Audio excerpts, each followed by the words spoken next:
आदरणीय देवराज अरोड़ा जी जो यहाँ से विधायक का चुनाव लड़ चुके हैं, पहले कॉर्पोरेशन में रहे, इनके पिताजी का एक लंबा सफर रहा कांग्रेस में। आदरणीय चमनलाल शर्मा जी जो यहाँ से विधायक का चुनाव लड़ चुके हैं, एक अच्छे प्रतिष्ठित व्यक्ति हैं। आदरणीय अश्वनी जी, आदरणीय डॉक्टर अरुण जी का तो परिचय सबसे पहले दे दिया। कमलेश मित्रे जी, सुबह के मैं नाम भूल गया तुम्हारा, कमलेश भूल गया मैंने। और शाहरुख दुग्गल जी, आदरणीय मनोज यादव साहब जो हमारे जिलाध्यक्ष हैं, आदरणीय रोशनलाल आहूजा जी। रोशनलाल जी मेरे साथ कॉर्पोरेशन में मेंबर है तिरासी में, और चरण जी और मेरे बहुत सारे सीनियर लोग दोनों पार्टी के यहाँ बैठे हैं।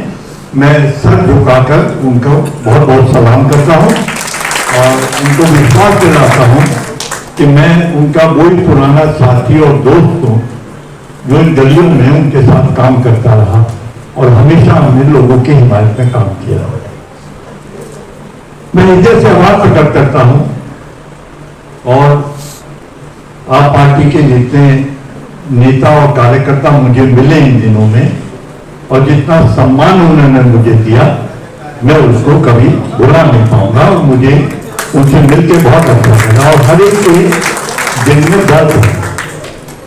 हम जब काम करते हैं, अब आपने देखा होगा इलाहाबाद में गंगा जमुना मिलती है, अलग अलग रंग है दोनों का, लेकिन उसके बाद एक रंग हो जाता है। वही बात कांग्रेस और आप पार्टी का आज की तारीख में इंडिया गठबंधन के नाम से एक संगठन है। क्या कारण है? मौजूदा जो इस समय का चुनाव है, ये अजीब परिस्थिति में है और इसके कई अलग कारण हैं। चुनाव होने हैं 5 साल हो गए थे, लेकिन क्या हमें ये रास्ता पसंद है या इस रास्ते के अलावा कोई और रास्ता है लोकतंत्र में जो होना चाहिए? कोई भी लोकतंत्र में चुनी हुई सरकार रोटी, कपड़ा, मकान और रोजगार इसके लिए काम करती है कि लोग हमारे देश के सुरक्षित रहें, हम उन्हें काम करें, उन्हें रोटी मिल जाए, उन्हें छत मिल जाए। जो कुछ वो काम करें, हम उसमें उनके सरकार से कितने सहयोगी हो सकते हैं वो काम और वो फैसले सरकार को लेने चाहिए। और जनता की सरकार इसलिए मानी जाती है। लेकिन जो मौजूदा सरकार है, इसने उस ओर काम ना करके डंडा हाथ में लिया और इन्होंने देश का रास्ता बदलने की कोशिश करी। चुनी हुई सरकारों को तोड़ना, विधायकों को पैसा देकर खरीदना, चुने हुए मुख्यमंत्रियों को जेल भेजना, चुनाव की व्यवस्था में दखल देना, अपने हक में फैसले कराना और पैसे का चलन, ये मौजूदा सरकार के कार्यकाल में 10 साल में रहा है और जिसे पूरे हिंदुस्तान ने देखा। आज जो समय है जिसमें लोग सोचने पे मजबूर हो रहे हैं, वो इसलिए हो रहे हैं कि उन्होंने पिछली कांग्रेस की सरकारों को देखा जिसमें लोगों को रोटी, कपड़ा, मकान के लिए फैसले लिए गए, तो उन्होंने कहा ये तो बिल्कुल बदलाव है। और उसके साथ साथ एक नई शुरुआत इन्होंने अपने कुछ नेताओं से कराई, जिन्होंने ये कहना शुरू किया कि 400 पार और उसके बाद बाबा अंबेडकर द्वारा लिखा हुआ जो संविधान है उसको हम बदल डालें। ये जो शुरुआत होती है, अगर मान लो किसी ने गलत बयान दिया है तो पार्टी के नेताओं को उसके ऊपर अंकुश लगाना चाहिए था, उसके खिलाफ बयान देना चाहिए था। तो नियत साफ नहीं है। इनकी नियत ये है कि हम डिक्टेटर बन जाएं, चुनाव ये आखिरी चुनाव, उसके बाद चुनाव ना हो और हम जो चाहे फैसले करें। माफ करना, हिंदुस्तान की जनता इसे बर्दाश्त नहीं करेगी। और जब पूरे हिंदुस्तान में ये कार्रवाई हुई तो सारी पार्टियों को सोचने पे मजबूर होना पड़ा कि हम इसे कैसे रोक सकते हैं। अगर अलग अलग रहेंगे तो ये तो किसी को भी खत्म कर देंगे। ये किसी को भी सरकार को पैसा देकर विधायकों को तोड़ना कई जगह हुआ। महाराष्ट्र में तो नंगा नाच हुआ, कर्नाटक में नंगा नाच हुआ, दिल्ली में तोड़ने की कोशिश की गई, विधायकों को खरीदने की कोशिश की गई।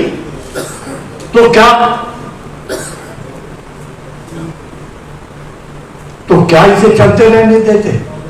तो सब बैठे और सबने एक राय से ये सहमत हुए कि साहब नहीं, ये व्यवस्था नहीं चलेगी और हमें इससे डटकर इसका मुकाबला करना चाहिए। और सब एक हुए।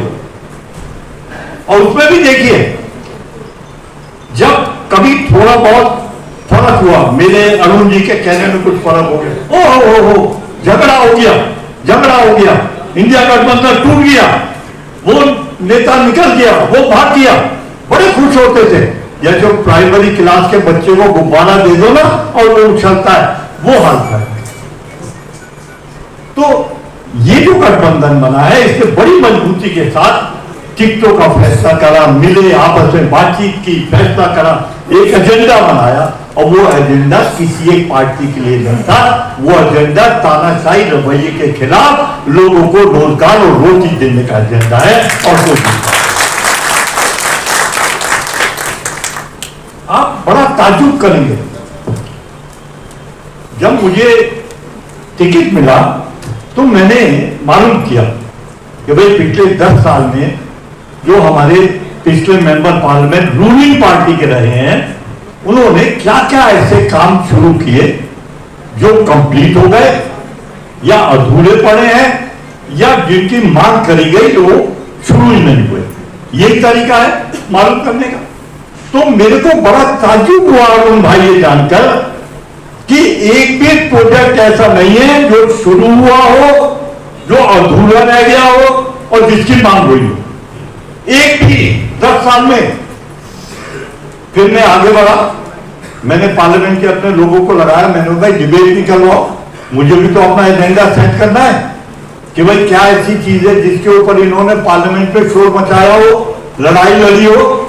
तो ये पता लगा 10 साल में 7 मेंबर पार्लियामेंट ने दिल्ली के बारे में एक भी विषय नहीं उठाया, एक भी।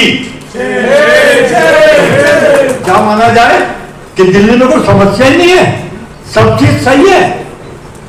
जो सेंट्रल गवर्नमेंट की स्कीमें या लागू होनी चाहिए थी या कोई भी स्कीम, चाहे वो किसी उससे ताल्लुक रखती हो हाउस से, वहां बैठने वाला व्यक्ति लोगों का वोट लेकर गया था, तो उसे वहां बोलने में क्या तकलीफ थी।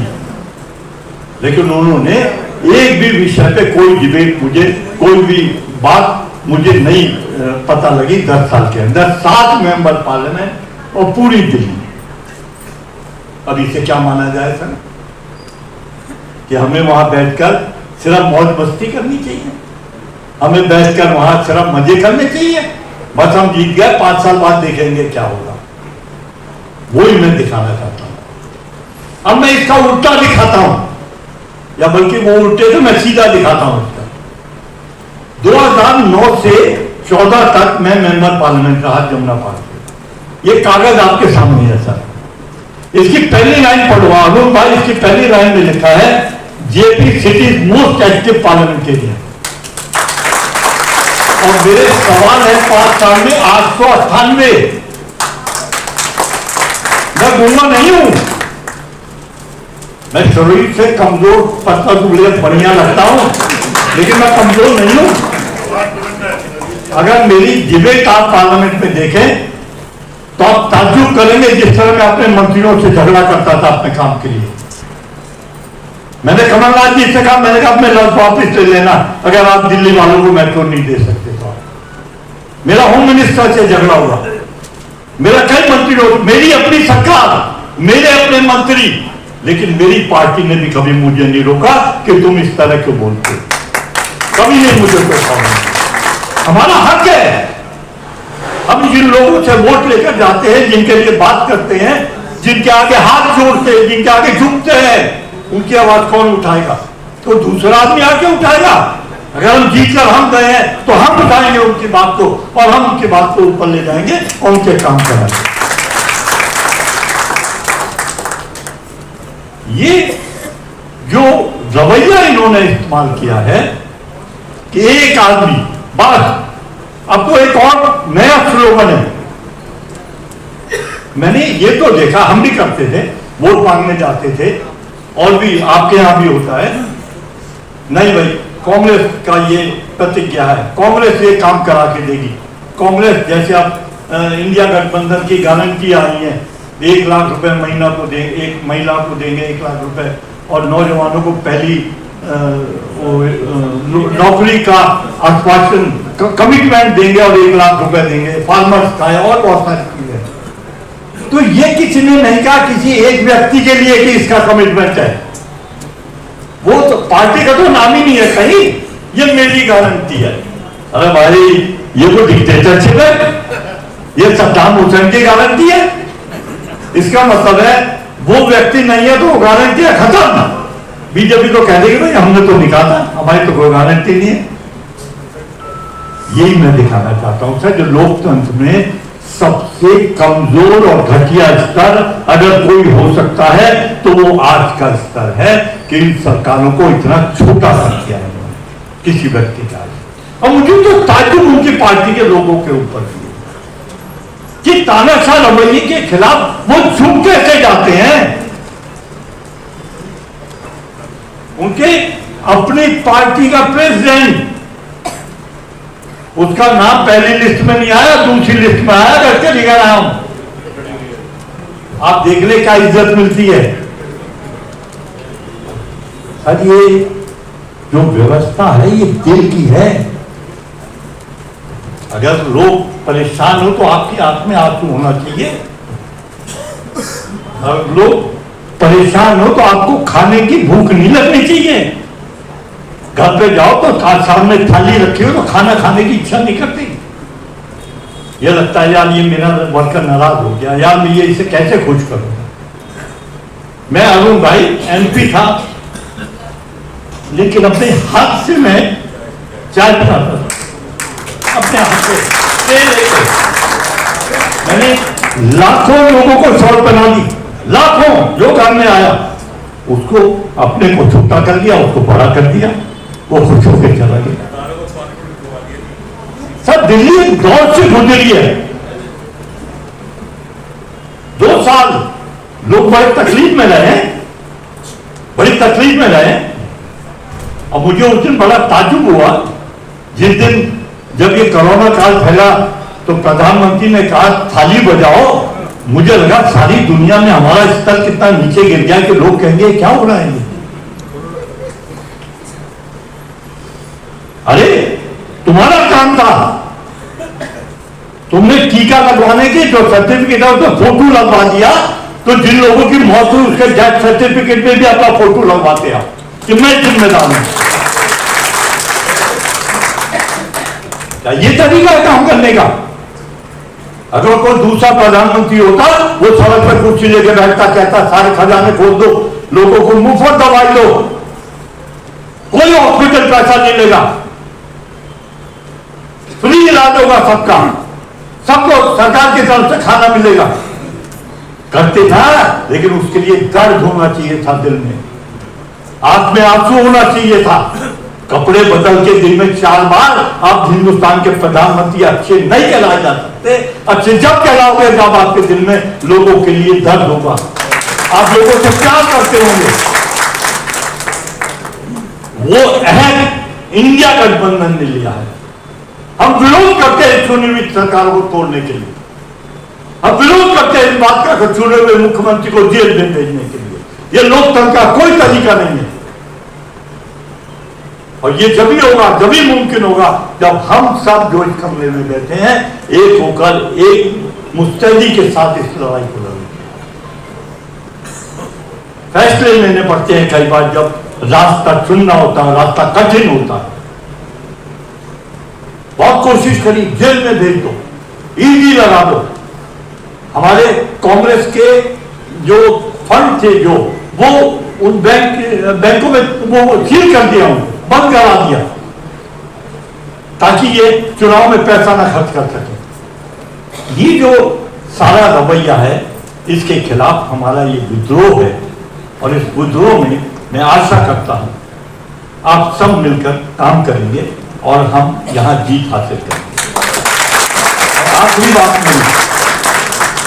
बात नहीं, क्योंकि दिल्ली की 7 सीटों में 4 सीटें आप पार्टी के पास हैं, 3 कांग्रेस के पास हैं, और 3 में से 1 चांदनी चौक है।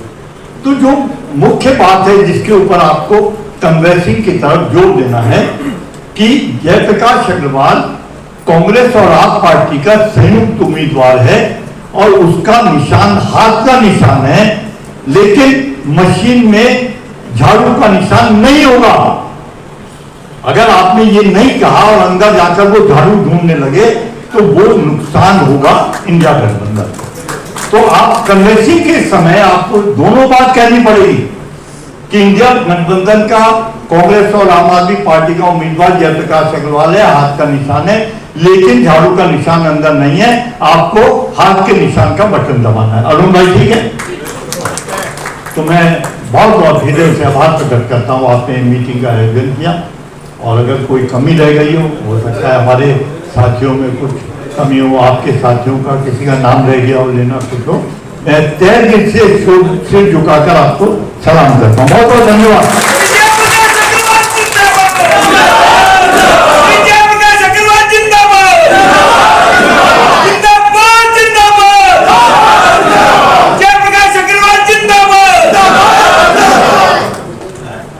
जैसा कि अभी आपको बहुत विस्तार से